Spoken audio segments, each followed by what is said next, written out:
Academy!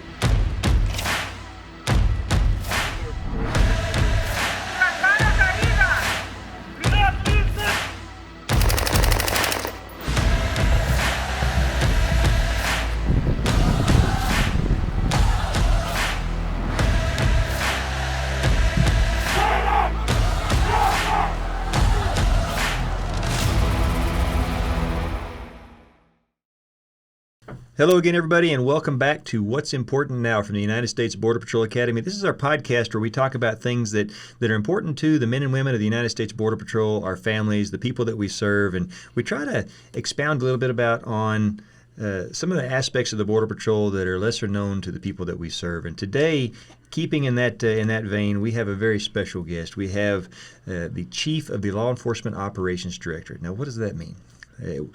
We've talked before how we have 22 sector chiefs throughout the country, which includes the Academy and the Special Operations Group. Well, all of those chiefs have to answer to somebody under the Law Enforcement Operations Directorate. So there's one person that we all answer to, and that is the Chief of the Law Enforcement Operations Directorate. And in our case, that is a gentleman by the name of Manuel Padilla, who is 35 years a veteran of the United States Border Patrol, and at this time, the second most senior serving member of the United States Border Patrol. Chief, thanks for being here. Hey, thank you so much, Chief. Thank you for having me.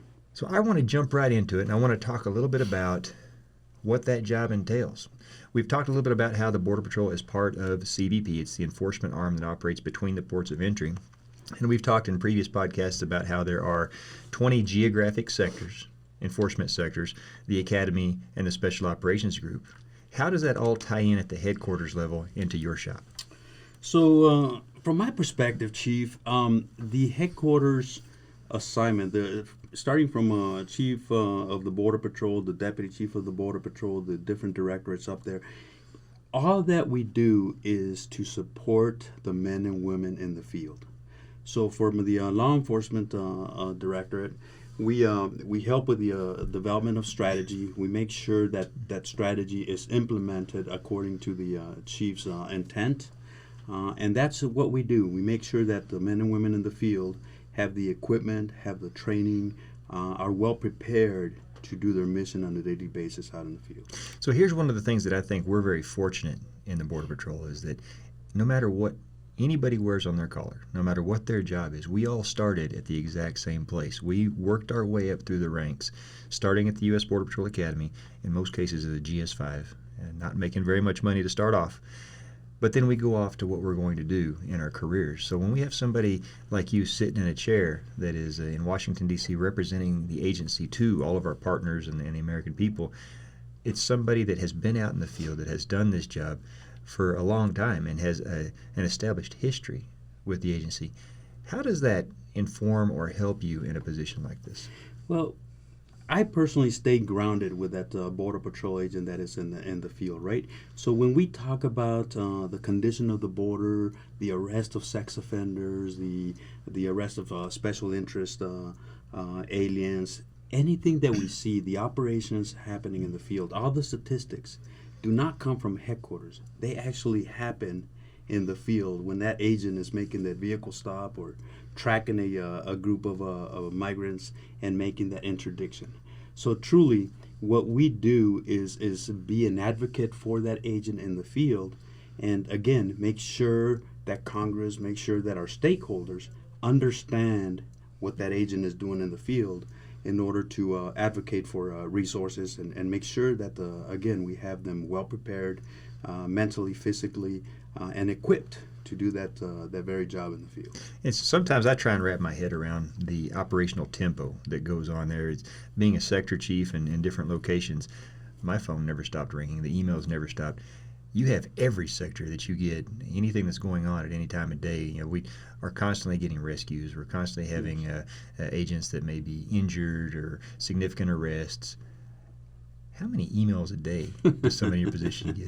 Yes, it's important to know that the headquarters is a team, right? So I have we have staff in now the OD that takes care of a lot of the calls from the field. I get those calls, I get those notifications, as well as the chief of the Border Patrol and the deputy chief.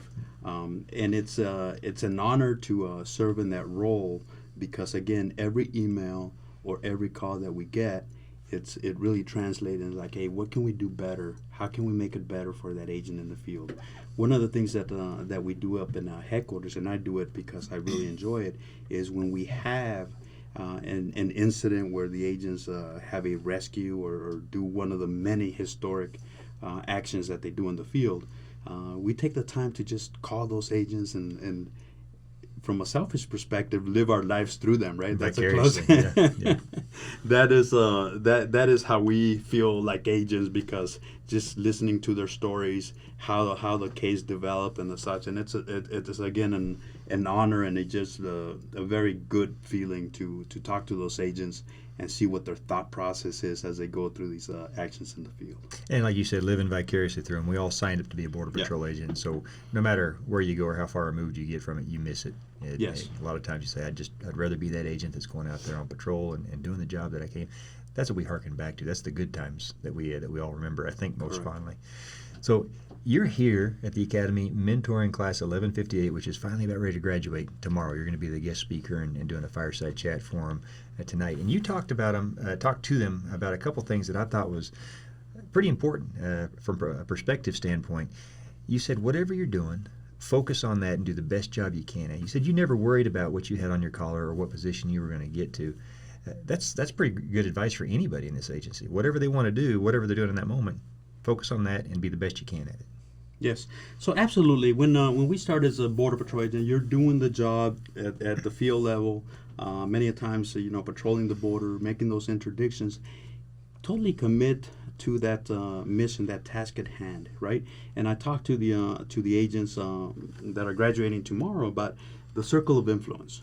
So as an agent, you're making life decisions for certain people, the people that you encounter. You're making decisions on getting resources together to perform a rescue. All that work speaks for itself. So don't focus on, hey, I need to make the the next rank. Just let your work speak for itself. And I think for me, it's worked well, because I just focus on what is in front of us, and then look for innovative ways in order to get better on a daily basis. And I think if we follow that pattern, again, the work will be recognized, and people will end up in different positions. But I think it's just a good grounding process to have. And it's obviously worked well for you. You have, I'm going to go over your bio a little bit. You have a very interesting career. First off, you started in class 200 of the United States Border Patrol Academy. We're on 1158 graduating tomorrow. But of course, 1159, 1160 graduated ahead of them because of COVID and having to quarantine. And so pushing 1,000 classes that have come through since you came in. And so over that 35-year career, you've held 3 really sector commands, New Orleans, Tucson, and the Rio Grande Valley sector. Those are the 2 biggest and busiest, especially when you were in command of those sectors. So in terms of the surges and the crisis and the traffic that the Border Patrol has seen over the past 10 or 20 years, you were ground zero. You were right there in it. You never planned to be there when that happened. It happened, and you had to dedicate yourself toward that task and just do the best you could. Absolutely. So which one do you look back on most fondly of all the positions that you've held going? And we're going to talk a little bit more about your bio, but what is the position or the job that you've done in this agency that you look back on and think, that was it, that was the pinnacle for me? So every position that I've held, that I've been privileged to holding, I tell you, I've enjoyed every position that I've held, starting from the field operations supervisor at that time BORTAC headquarters, and going from to a patrol agent in charge, assistant patrol agent in charge. Every position has been very special. But you know what makes it special is not the position itself, is the people that we work with, the men and women. When you form that team and you form that bond and just focus on the mission, and you start seeing the results. And not that I'm selecting Tucson, but Tucson was, that was just transformational. And there was a lot of work that had been done before I took command of the sector. But we reached that pinnacle when we actually started seeing the dynamic of traffic shifting and whole to Rio Grande Valley. and Tucson calming down a little bit. And so when I see the entire southwest border, the 9 southwest border sectors, 1,954 miles of border, one of the things that is intriguing to me as we speak today is that since 1997, Tucson was the busiest place, and we've been focusing on Tucson. By 2013-14, we started seeing that shift. So then we were focusing on Rio Grande Valley and Tucson. So we had 2 sectors. And what that means to us operationally is that we had resources from the other sectors that we can laterally move to address the challenges. If you look at the border now, every sector along the southwest border is busy, is seeing increased traffic. And that's a difference that we have now as opposed to years ago, is that we're not focusing with one hotspot, we're focusing on the entire border because everybody's busy. That's very true. I think when I came in, it was California, San Yes. Diego, El Centro, and then it shifted over to the Tucson sector, and then ultimately over to, there was a couple of little minor spots in between, Right. but basically over into the Rio Grande Valley. And there was always that one spot, and yeah, you started to see it kind of disperse now. I wonder if that speaks to the job that we're doing or how we approach border security now. Yes. Well, to me, it's interesting. You mentioned 33 years or 35 years of service. Again, I've been fortunate enough to have seen the initial planning stages of Operation Hold the Line and then Operation Gatekeeper. But as I look at the entire history, the first strategic plan that we actually had written down on paper was in 1994. It's entitled 1994 and Beyond. And when I look at the evolution, if you will, of our strategy, that strategy started with Operation Hold the Line in El Paso. And it was, of course, a forward deployment of agents at that time. And we focused on the hotspots within El Paso sector. You started dispersing the traffic, and as it grew, and we grew in manpower, we grew in resourcing, we were literally seeing the movement from El Paso. We went to Operation Gatekeeper in 1995 era. We went to Operation Rio Grande 1996, 1997, and then 1997 is when we started focusing on Tucson because that became the hotspot, right? So it's interesting when you see the entire continuum of the strategies. 1994 was the first written strategy, and then of course we had the 2004 strategy, which was post 9/11, and that was a resource-based strategy, personnel, technology, infrastructure. Then we added intelligence and partnerships, and so you see the evolution. When you're living it, you don't see it because it's gradual. But when you take a step back and really reflect on everything that we've done, the way that we've come, we're way more advanced, a lot more infusion of technology. Talking to the new agents here at the academy, the skill sets that they bring, playing with electronics, doing the analytics and stuff, it's exciting. It's very, very exciting. I don't think I have 35 more years to go, but I will be watching and see how that evolution continues. So now, if you look at the entire border situation that we have, we surpassed 1 million apprehensions this year, right? And when we look at this surge, now it's time to be more targeted, to make sure that we prioritize the threats, and then we just don't become totally reactive to the flow that's coming in, because within that flow, you have a lot of economic migration. You have people that are trying to do harm to the United States. You have criminal aliens. And you have in Kevin Stevens' words, you have that threat in the mix. And we have to be better at targeting, pushing those borders outward, working with our partners in order to identify who and what is coming to us. So you mentioned Kevin Stevens, of course, a former deputy chief of the U.S. Border Patrol that's retired and a member of BORTAC as well. You said a lot right now, and I want to unpack that a little bit because for the benefit of everybody listening, because what goes on in that mind, it's with 35 years of experience. Let's walk back a little bit to Operation Hold the Line, Gatekeeper, and Rio Grande, and you talk about the very first coherent national strategy in 1994 that the Border Patrol did. And you made mention of this earlier. That was 70 years after the Border Patrol 70 years was after created. the Border Patrol was created. This, for me, it's fascinating because that is the history and the growth and the evolution of an agency. We're watching it unfold. And that was a complete change in our enforcement posture and how we went about doing business. You mentioned the words forward deployed.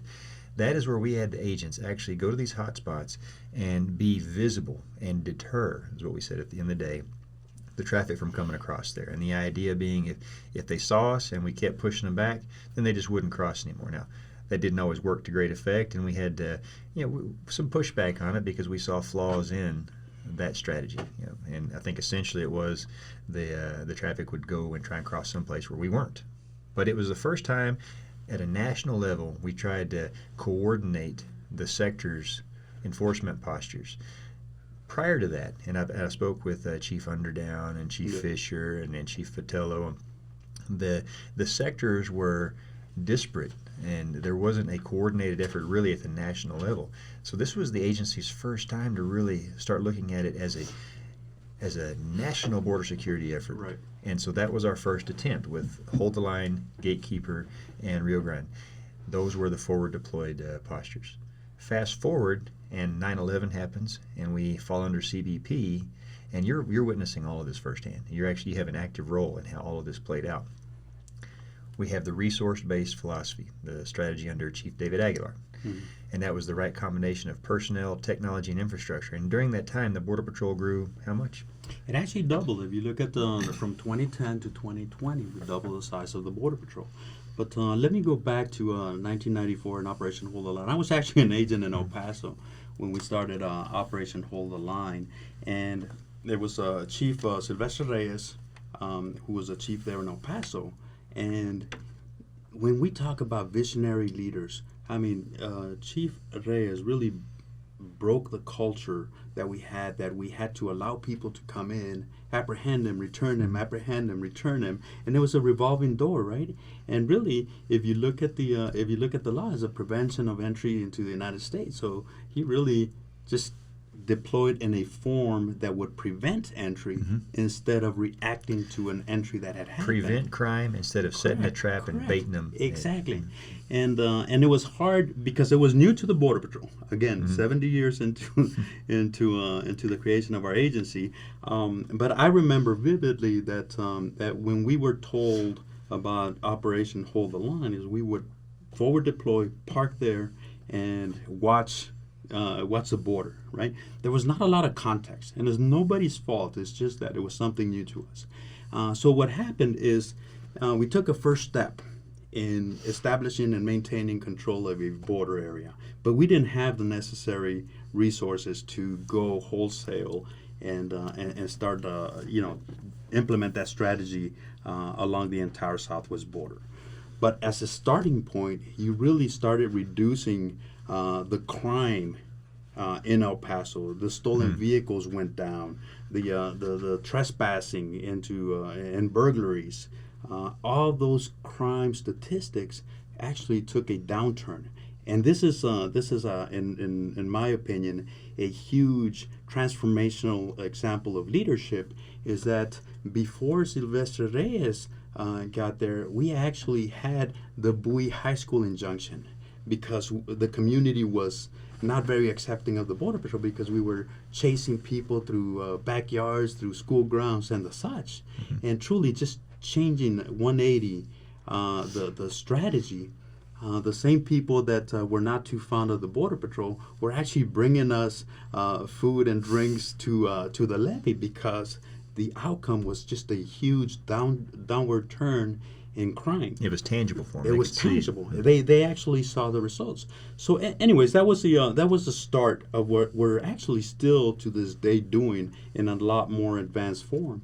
But from there, we went to Operation Gatekeeper, continuing increasing the number of Border Patrol agents. And you fast forward to now, we have 19,555 agents, also have a lot more capability and capacity than we ever had. I mean, the technology, equipment. Yeah. So we're way more advanced, and it's still challenging. That speaks to the complexity of the border. So again, with the situation that we have in front of us, I think we have to continue getting better, using the technology, establishing that common operating picture, and then again, something that we need to, as a government, get better at is this whole of government approach.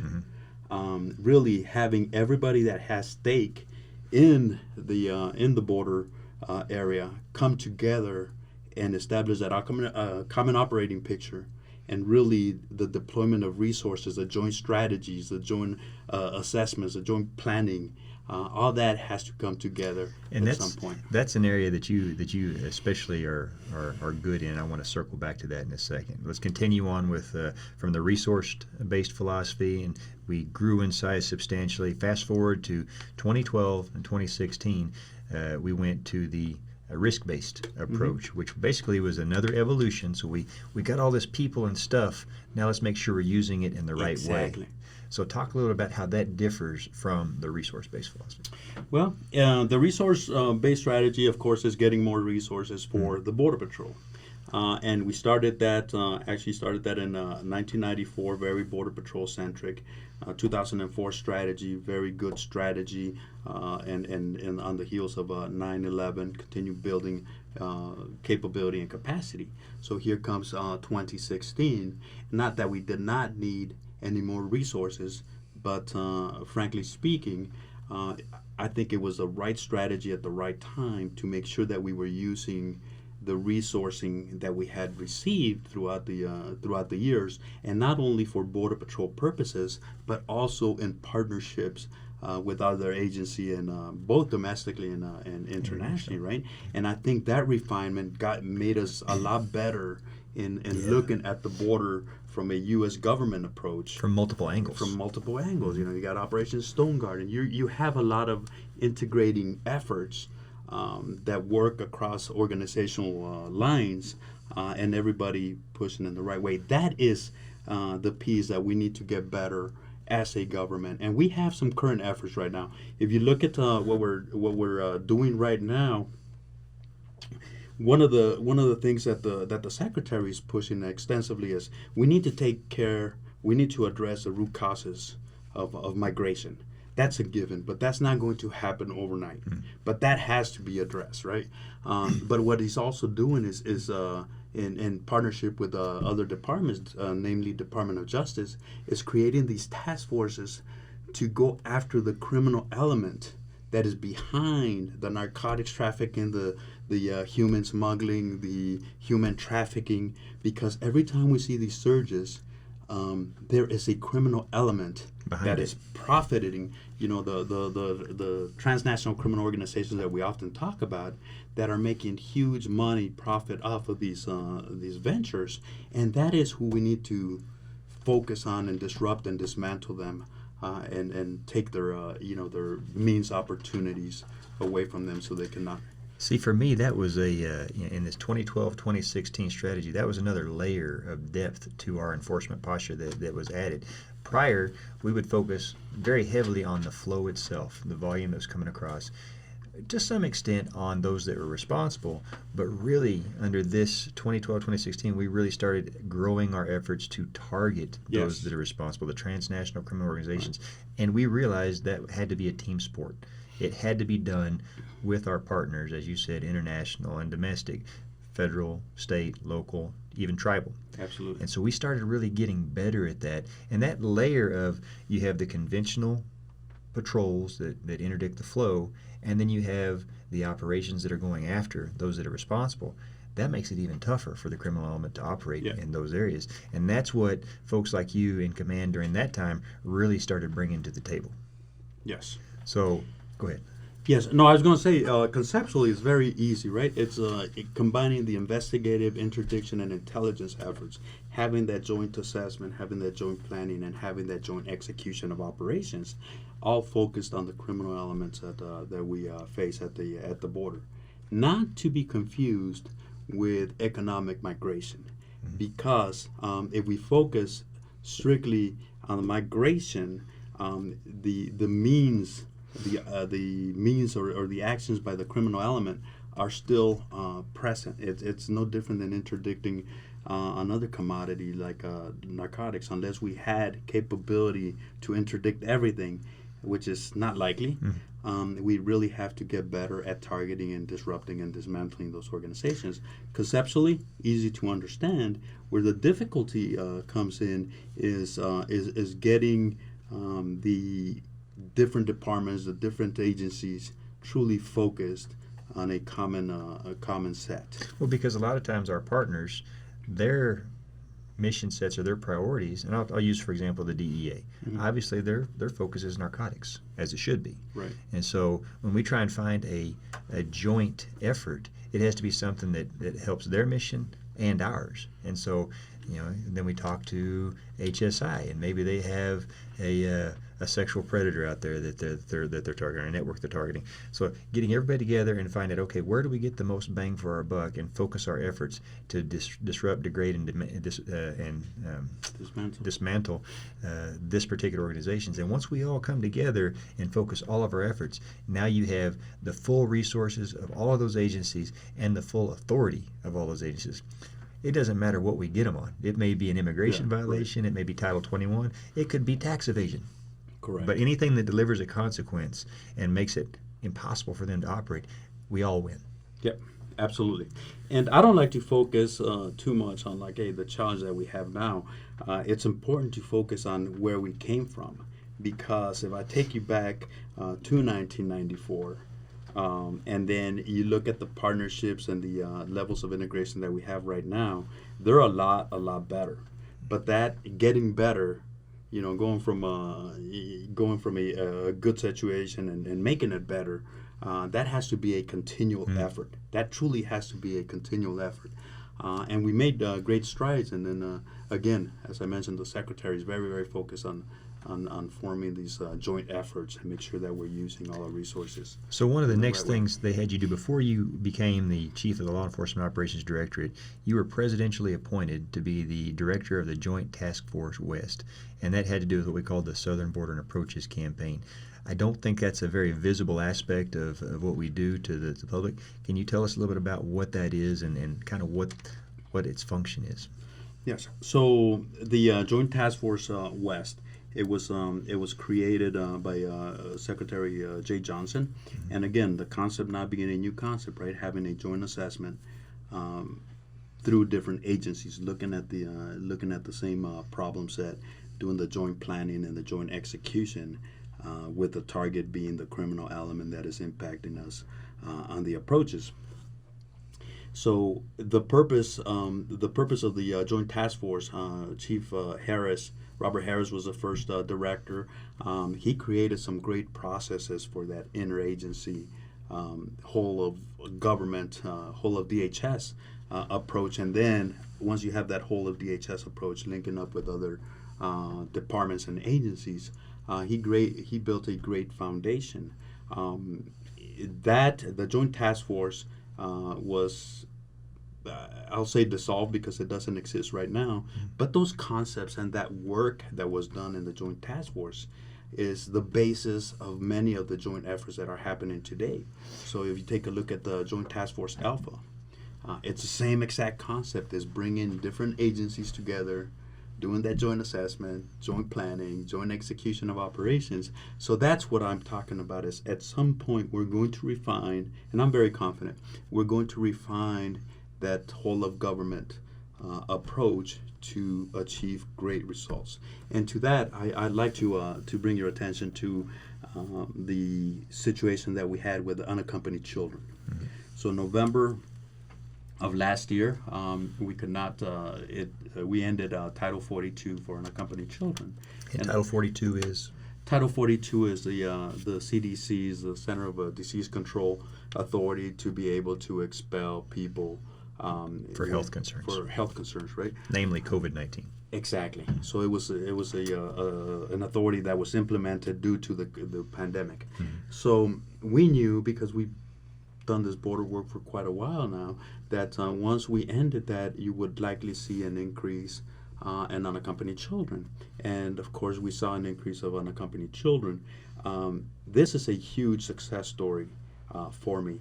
In the 35 years that I have been in, I had never seen Health and Human Services, the Department of Health and Human Services, specifically Office of Refugee Resettlement, build the capacity that they currently have. Yes, absolutely. So without that capacity, and it was not easy work. It took a lot of conversations, a lot of difficult conversations.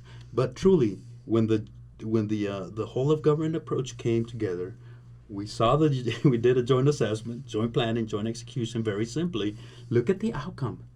The Border Patrol now is day to day, pretty much, with zero or very few unaccompanied children that are in our custody over 72 hours. You're right. That really is an amazing thing to see. I was just, we have delegates from UNICEF visiting us today, and we were just talking about that. They're here at the academy looking at how we train our agents and our processing coordinators, and talking about that very thing. The entire system has to be able to accommodate the flow that's coming at us, and at the very front of that system is us.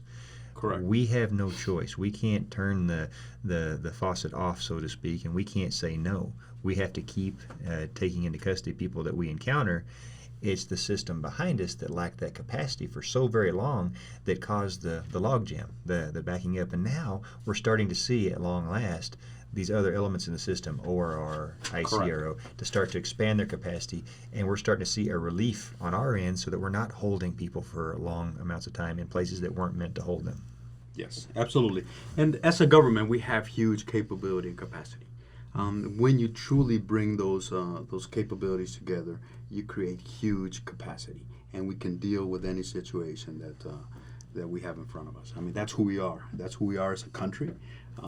Every challenge that we have, we overcome it. Sometimes it takes a lot of difficult conversations and coordination, but at the end of the day, we are going to take care of business. And it just, especially post 9/11, when everybody kind of came to the realization, we have to communicate, we have to work together, because if we don't, there are bad people out there that are going to take advantage of that. And that is from the smallest of objectives to the very strategic, highest level. So after 9/11, especially whenever DHS came into being and CBP was formed, you started to see these silos of information start to dissolve and the sharing. Now, we continue to get better. There's still times where we don't do as well as we probably should, and it's a learning process. But this is just another example of that. This is where everybody sees it as it's a joint effort, it's a joint mission. We have to work together. And when you're right in the middle of it, sometimes it's difficult, as you said, to see that change until you pull back and you see how things have changed over the last 20 years. Absolutely. And that's where it's for me, it's gratifying, because you know that at least in some way you played a part in making that happen. Yes. And actually, that's one of my biggest source of pride, being involved in that, being involved with with Border Patrol strategy, then understanding how a strategy is developed and implemented, and just looking at the outcomes of everything that we do. I think that to me has been the most exciting, and I'm very, very excited right now because of the technology advances, the partnerships that the Secretary is pushing with Mexico, with Central America. I'm excited to see what is going to come out of that. I think we're going to do a very good job going after the criminal element that is behind the border issues. So let's talk about that. You mentioned the approaches, and when we say approaches, we're talking about the approach to the border. Right. And so this is where enter our foreign partners, the foreign governments that we work hand in hand with, because they have a stake in this game too. It affects their country just as much as it does us. You have been at the forefront of that piece, dealing with Mexico, the governments of Central and South America. Talk a little bit about how that benefits our border security, getting them involved and leveraging the consequences that they can deliver, and adding depth to our border. Yeah, so we're talking about a common operating picture between U.S. agencies and U.S. departments, whole of government approach, right? When we start looking at this regionally, we have some very common interest throughout the Western Hemisphere. So it's critical, it's indispensable, really, to be working with our partners, not only in Mexico and Central America, but throughout the continuum of the immigration continuum. I think, again, not only is it critical, but the further away that we identify the problem, and we're talking about prioritized threats, we're in a better position to make sure that we mitigate the risk to the United States as far as anybody that's trying to come over here and do harm to us, right? And that approach is for all threats too. We have to have, first and foremost, an understanding of what's happening, account for everything that's happening. What are the means, the opportunity, the intent of people and things that are coming towards us, and then working with our partners to develop these regional strategies so we can enhance the security throughout the continuum and not just focus on the immediate border. The immediate border, we absolutely have to have. That's a foundation. That's a foundation to border security, right? That's the last line of defense, really. I don't call it the first line of defense. That's the last line of defense.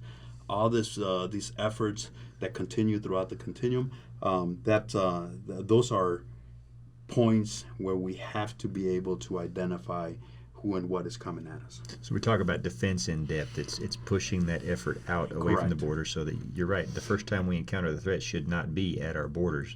We should do everything we can to know about it and prevent it before it gets there. Correct. So let's drop that down into the result, into layperson speak. So you have the Jason Owens cartel, and I'm operating in Mexico. By having partnerships with Mexico and their law enforcement and military actively involved, all of a sudden it's not safe for me in Mexico to operate either. Absolutely. So I can't find any sanctuary or easy place to ply my trade. Eventually I'm going to stop or I'm going to get arrested. As long as they have an outlet, a place to go to escape to, they escape consequence. And that's what we're trying to take away from them by leveraging our foreign partners. Absolutely. And in the very tactical level, and you're very familiar with these initiatives, for example, the Se Buscas initiative. That is just a joint initiative with Mexico, and make sure that the criminals that are exploiting the immediate border don't have a safe haven in Mexico or don't have a safe haven in the U.S. It's, again, having that common operating picture on who's doing what illegally along the border, and make sure that they are not comfortable anywhere along that along the border on both sides of the border. It's fascinating stuff. Talking about it makes me wonder what we're going to look like 20 years from now. You know, every time we graduate a class, we talk about passing the baton off to them and knowing what it was like when we started, and what it's like now, and what they're going to take it to. I use the example talking about our scope trucks, and I can remember driving around. Those are the infrared vehicles that they can look out in the field and zoom. And we had the little Atari joystick that we would move the camera around with. And last I saw, they had the PS4 game controllers and a whole lot more capability that they grew up doing it, and it's second nature. Something as simple as that, using the unmanned drones, the small unmanned aircraft. They're out there flying those things around, providing their own air support now. We have sensor technology that far exceeds when you and I were out in the field. That's a good thing. We want the next generations to be better to address the threat of today. That is something that I get to see here at the Academy, and you get to see in your role, that it makes you feel good because you know the organization is going to be in good hands whenever we do move on to other things and a happy retirement. Yes. Let's talk about you for a second. So, Class 200. Correct. Class champ. Mean Green 200 will stop the flow from Mexico. I mean, just like that. We're getting there. And 35 years later, almost mission accomplished. Right? Yes, sir. So, still stay in touch with your classmates? You know, my classmates are retired. I'm the last agent from the Class 200 that is in service. I do stay in touch with some of my retired classmates. So, yes. So we talk a little bit about the friendships and the bonds that form doing this job and people that wear this uniform.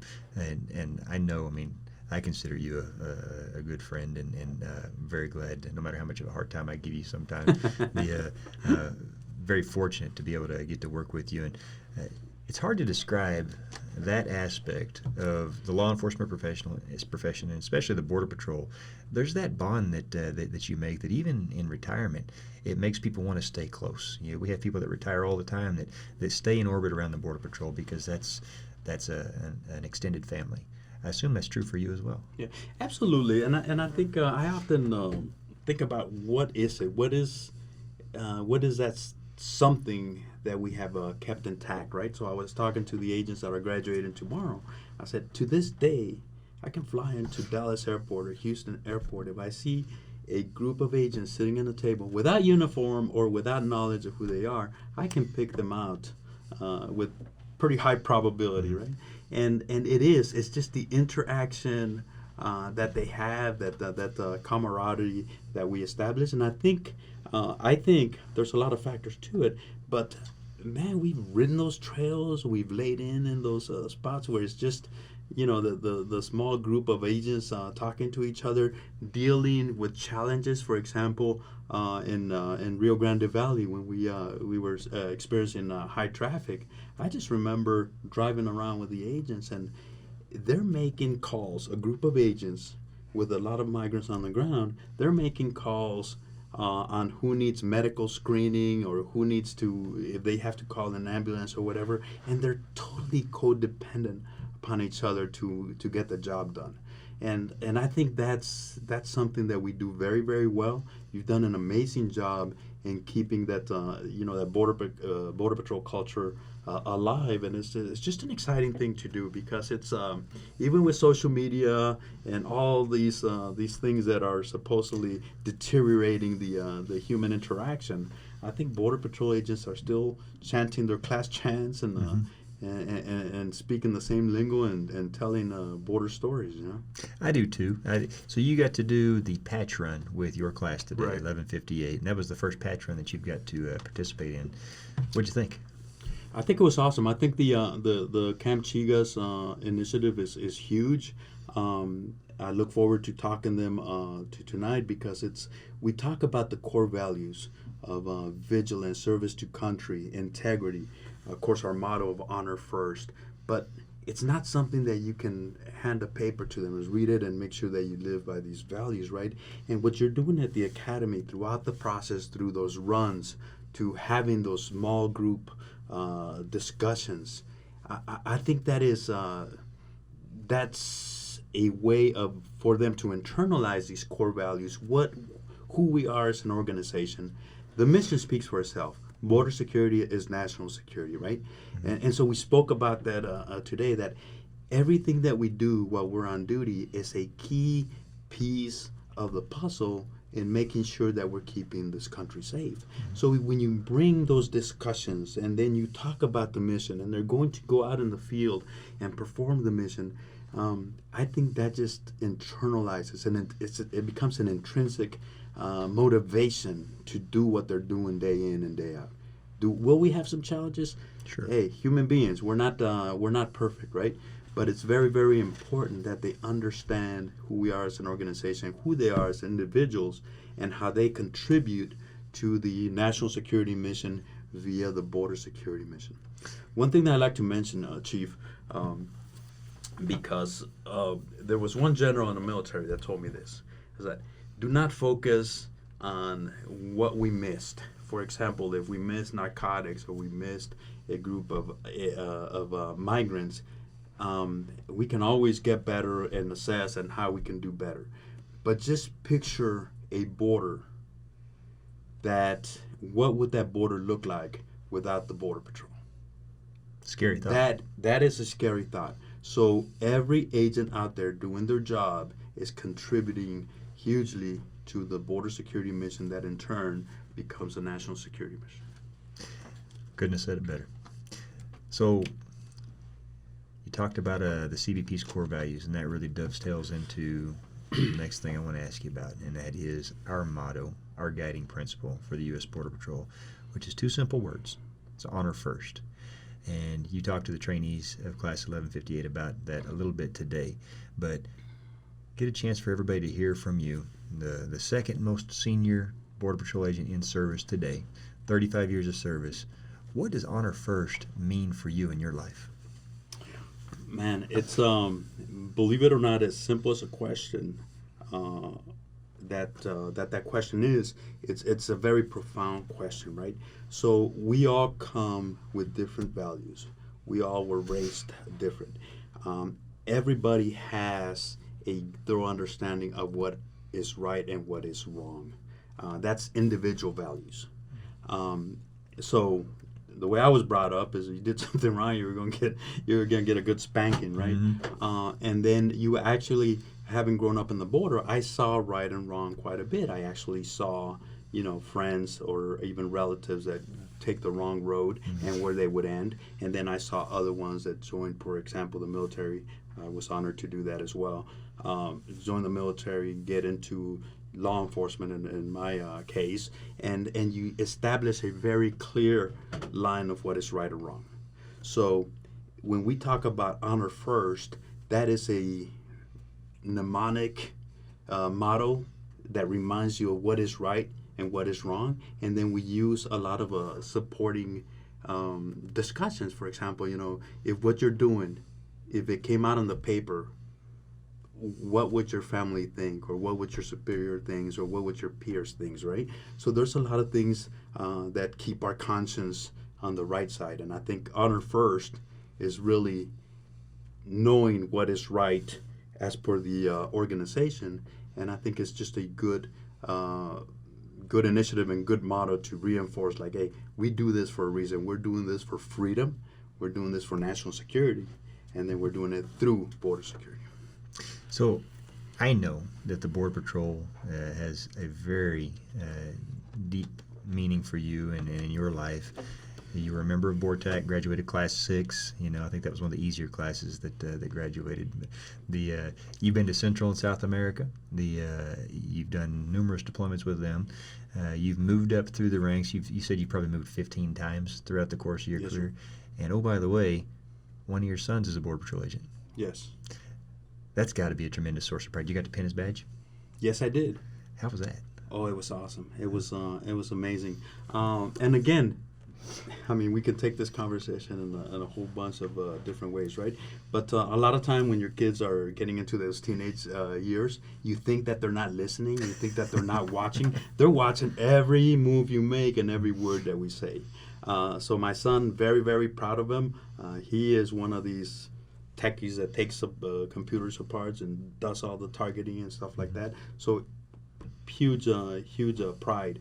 My daughter, as we speak today, she joined the Marines at the age of 17. She's deploying to Japan now. And I think, and I want to believe that it's because they have seen me from the time they were born, that the commitment to the mission, to our country, and to our uniform, and to our agency, the Border Patrol. And I think that's just a huge source of pride for me. I can't imagine not. I mean, so they have this example to follow and some obviously big shoes to fill. I have to think that, and if you ask them, I'm sure they would say that impacted their life choices. And I think that's something probably as a parent we can be most proud of. And kind of one step removed from that, we have the trainees that are looking up to folks like you and seeing what you're doing to lead this organization. So you have them here now. They're listening to you and the agents out in the field. What are some words of encouragement or some advice from your experience that you've been through all these years that you could impart on them to help them along their career? So one of the things, and I look forward to the fireside chat today. I want to leave them with something that is actually something that you can apply.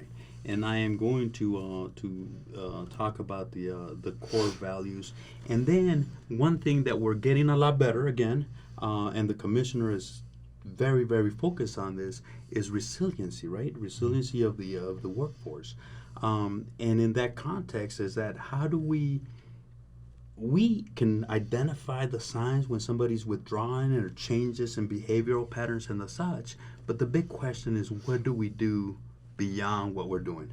Again, just like the mission, how do we go from what we're doing right now and getting better?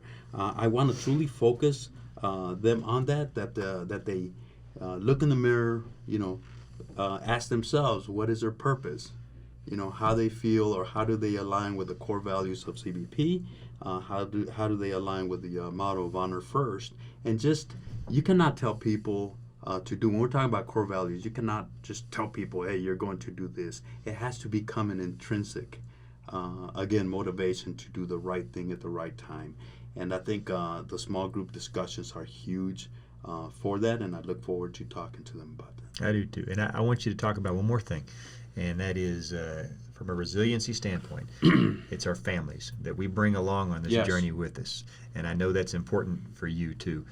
But how important has that been in keeping you in the game and keeping you in the career and able to focus and do the job that you do? For me, it's such a huge support mechanism, remembering that they're there with me and relying on them. Talk about that for you. Yeah. So actually, I'm going to frame that one in this context is that, we talked about the mission and the evolution of the mission.